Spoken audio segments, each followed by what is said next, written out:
He'd go to sleep, but would be sure to get a crick in his neck.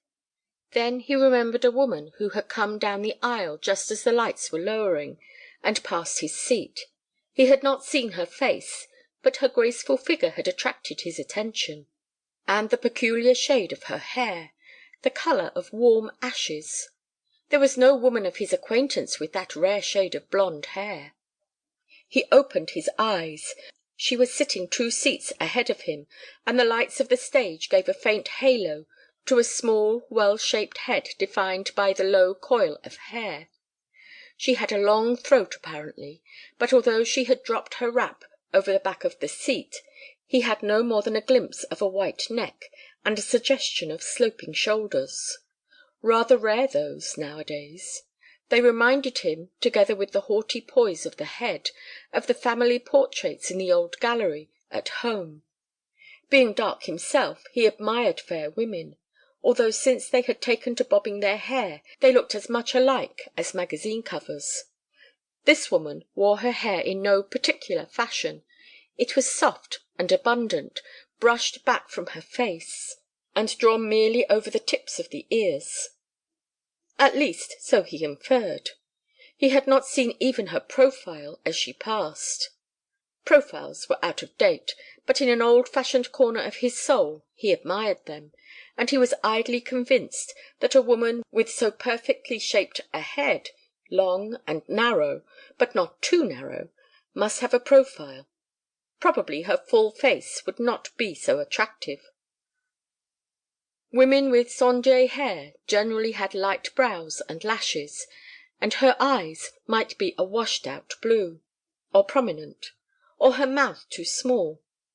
He would bet on the profile, however, and instead of rushing out when that blessed curtain went down, he would wait and look for it.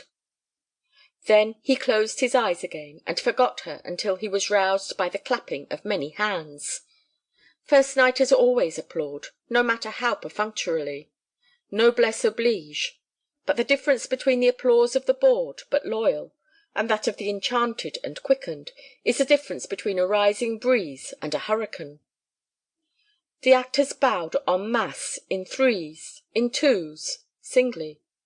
The curtain descended, the lights rose, the audience heaved. Men hurried up the aisle and climbed over patient women. People began to visit, and then the woman 2 seats ahead of Clavering did a singular thing.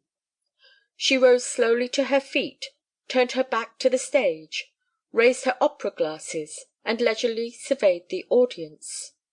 "I knew it!" Clavering's tongue clicked. "European. No American woman ever did that, unless, to be sure, she has lived too long abroad to remember our customs." He gazed at her eagerly and felt a slight sensation of annoyance that the entire house was following his example. The opera glasses concealed her eyes, but they rested upon the bridge of an indubitably straight nose.